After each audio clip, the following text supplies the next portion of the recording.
सो hey guys, welcome back. तो हम एक नई सीरीज़ स्टार्ट करने जा रहे हैं जो कि होगी कॉटलिन को रूटीन्स पे। तो ये उसका सबसे पहला वीडियो है। तो इस वीडियो में हम बात करेंगे, इस वीडियो में हम देखेंगे कि कॉटलिन को रूटीन्स या को रूटीन्स होते क्या हैं। ठीक है, तो उसके लिए मैंने एक डायग्राम प्रिपेयर किया है।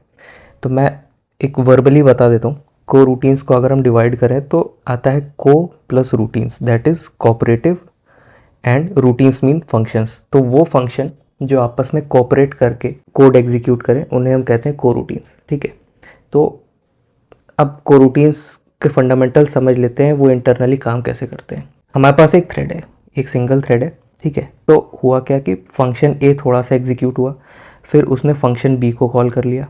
ठीक, फिर फंक्शन बी ने अपना थोड़ा सा कोड एग्जीक्यूट किया, फिर उसने फंक्शन ए को कॉल तो किया, लेकिन फंक्शन ए वहीं से रिज्यूम हुआ जहाँ पे वो पॉज हुआ था। जैसे मैं डिटेल में बताता हूँ। सपोज करो इसमें 10 लाइन्स हैं, ठीक है, 10 लाइन्स हैं।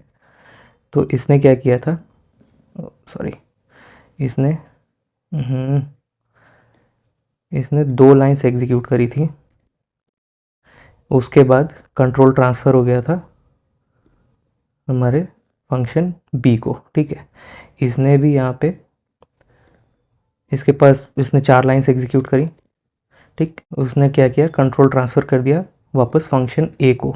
ठीक, तो अब जो हमारा फंक्शन ए है, अब कोरूटीन्स की जो मेन ब्यूटी है या जो इनका मेन फीचर है वो क्या है कि जब ये फंक्शन ए रिज्यूम करेगा, ठीक है, तो कहाँ से रिज्यूम करेगा, वो शुरू से रिज्यूम नहीं करेगा, वो स्टार्ट करेगा थर्ड लाइन से, ठीक है। अब इसने मान लो 3rd to 6th लाइन गया। ठीक, अब वापस से क्या होगा, इसने क्या किया, ये पॉज हो गया फंक्शन है, इसने वापस से कॉल किया फंक्शन पी को। अब इसने 4 लाइन एग्जीक्यूट कर ली थी, ये कहाँ से स्टार्ट करेगा, वापस 5th लाइन से। ठीक, अब मान लो ये गया 10th लाइन तक, 10th लाइन। ठीक, इसने क्या किया, 10th लाइन पे आके पॉज हो गया। ठीक है, अब ये वापस से इसने क्या किया, इसने किया फंक्शन ए को वापस से रिज्यूम कर दिया या कॉल कर दिया। तो फंक्शन बी हमारा कहाँ से स्टार्ट होगा, लाइन नंबर 7 से। ठीक है, अब ये एग्जीक्यूट होगा। तो इसमें क्या हुआ कि फंक्शन ए ने कुछ काम किया, उसने खुद को पॉज करके फंक्शन बी को कॉल कर दिया। फंक्शन बी सेम थ्रेड पे एग्जीक्यूट हो रहा है। ठीक है, फिर फंक्शन बी ने अपना थोड़ा सा काम किया, कुछ लाइंस ऑफ कोड एग्जीक्यूट करे, उसके बाद उसने फंक्शन ए को वापस से कॉल कर दिया। ठीक है, तो फंक्शन बी पॉज स्टेट में है अपने सारे वेरिएबल्स को सेव करके। ठीक है, अब फंक्शन ए वापस से रन कर रहा है किस थ्रेड पे, सेम थ्रेड पे जिस पे पहले फंक्शन बी कर रहा था।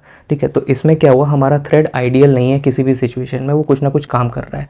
तो ये एक कॉन्करेंसी पैटर्न है, हम कॉन्करेंसी अचीव करते हैं, बट ये सिंक्रोनस कोड ही होता है। देखने में ये लिखते हैं हम सिंक्रोनस है, बट ये एक्ट करता है एज ए कॉन्करेंट कोड।